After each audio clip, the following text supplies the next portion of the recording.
অসমত কাৰ অধ্যায় সম্পূৰ্ণৰূপে সমাপ্ত হল। কা আন্দোলন প্ৰকৃততে অসত্যৰ ওপৰত প্ৰতিষ্ঠিত আছিল, সেয়া প্ৰমাণ হল। কাৰ অধীনত এই পৰ্যন্ত 8জনে আবেদন কৰিছে। 8জনৰ ভিতৰত 2জনেহে অংশ লৈছে শুনানিত। বৰ্তমানলৈকে বিবেচনাধীন হৈ আছে 2জনৰ আবেদন। কাৰ নামত একাংশই অযথা প্ৰতিবাদ কৰিলে, আন্দোলন কৰিলে, কিন্তু কাৰ নামত 5জনৰ মৃত্যুৰ এদিন ভাল হিচাপ হ'ব অসমত। কাক লৈ মন্তব্য মুখ্যমন্ত্ৰী হিমন্ত বিশ্ব শৰ্মাৰ। ৰাজ্যত ইতিমধ্যে কা প্ৰযোজ্য কৰাৰ কুচকাৱাজ আৰম্ভ কৰি দিছে হিমন্ত চৰকাৰে। ধৰ্মৰ ভিত্তিত অবৈধ বিদেশীক নাগৰিকত্ব দিবৰ বাবে পদক্ষেপ গ্ৰহণ কৰিছে হিমন্ত চৰকাৰে। ইতিমধ্যে অসম আৰক্ষীলৈ জৰুৰী নিৰ্দেশনা জাৰি কৰি ৰাজ্যৰ গৃহ বিভাগৰ ফালৰ পৰা কোৱা হৈছে যে 2014 চনৰ 31 ডিচেম্বৰৰ পূৰ্বে ভাৰতলৈ অহা অমুছলমান বিদেশীৰ বিৰুদ্ধে বিদেশী ন্যায়াধিকৰণত গোচৰ তৰিব নোৱাৰিব। ভাৰতলৈ অহা বাংলাদেশ, আফগানিস্তান আৰু পাকিস্তানৰ হিন্দু, বৌদ্ধ, পাৰ্চী, জৈন, খ্ৰীষ্টিয়ান আৰু শিখ শৰণাৰ্থীক বিদেশী ন্যায়াধিকৰণৰ গোচৰ জাপি নিদিবলৈ এই নিৰ্দেশনাত কোৱা হৈছে। তদুপৰি 2014 চনৰ 31 ডিচেম্বৰৰ পূৰ্বে অহা অমুছলমান শৰণাৰ্থীসকল ভাৰতীয় নাগৰিকত্ব লাভৰ বাবে যোগ্য বিবেচিত হ'ব বুলিও কোৱা হৈছে।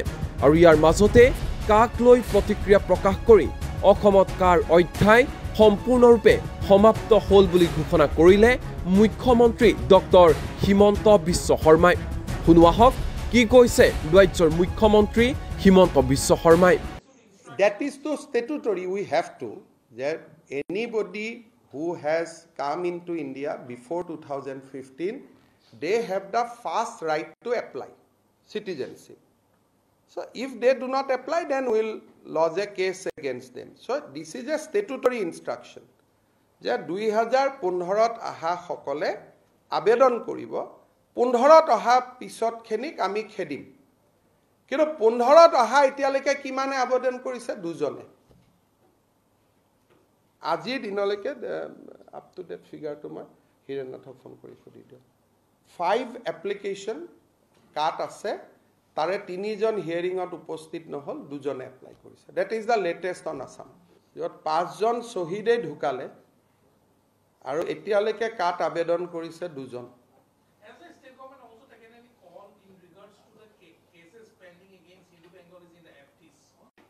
If the cases are before 2015, they have to given a chance to apply.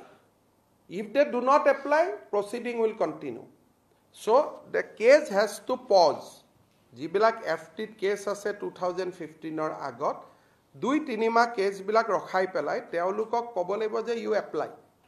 যদি এপ্লাই নকৰে তেতিয়াহ'লে কেছবিলাক চলি থাকিব। এতিয়া অসমত যিবিলাক আমি মানুহক কানেক্ট কৰিলোঁ, যিবিলাক হিন্দু, বেংগলী, আমিও ৰিকুৱেষ্ট কৰিছিলোঁ যে এপ্লাই কৰক। তেওঁলোকে কৈছে আমি ভাৰতীয়, আমি CAত এপ্লাই নকৰোঁ। অলমষ্ট অল হিন্দু বেংগলীজ যাকে আমি এপ্ৰ'চ কৰিছোঁ তেওঁলোকে কৈছে যে আমি ভাৰতীয়, আমাৰ লগত ডকুমেণ্টছ আছে, আমি কেতিয়াও কাট আবেদন নকৰোঁ। They would like to continue with the proceedings rather than applying in CA. গোটেই অসমৰ ধাৰণাটো CA বদলাই দিলে। হিন্দু বঙালী মানুহবিলাকে কৈছে যে আমি CAত আবেদন নকৰোঁ কাৰণ আমি ভাৰতীয়, গতিকে আমি কেছত যাম লাগিলে। সেইকাৰণে আজিৰ দিনত কাট আবেদন কৰা মানুহৰ সংখ্যা হ'ল 8 না কেতনা 8 apply or 2 has appeared in the interview. So 8জন মানুহে এপ্লাই কৰিছে। এইটো হ'ল লেটেষ্ট ফিগাৰ অসমত কাট আবেদন কৰা মানুহৰ সংখ্যা আফটাৰ 3 months of 4 months হৈ গ'ল কা অহাৰ পিছত। 8জন মানুহে আবেদন কৰিছে আৰু মই যিমান দূৰ জানো, মই ফলো আপ কৰি আছোঁ, 2জনে ইণ্টাৰভিউত আহি হাজিৰ হৈছে। বাকী 6জনে আবেদন কৰিও তেওঁলোকে আৰু আগবঢ়া নাই। চ' কাৰ লেটেষ্ট এইটোৱে যিসকলে জানিব খোজে।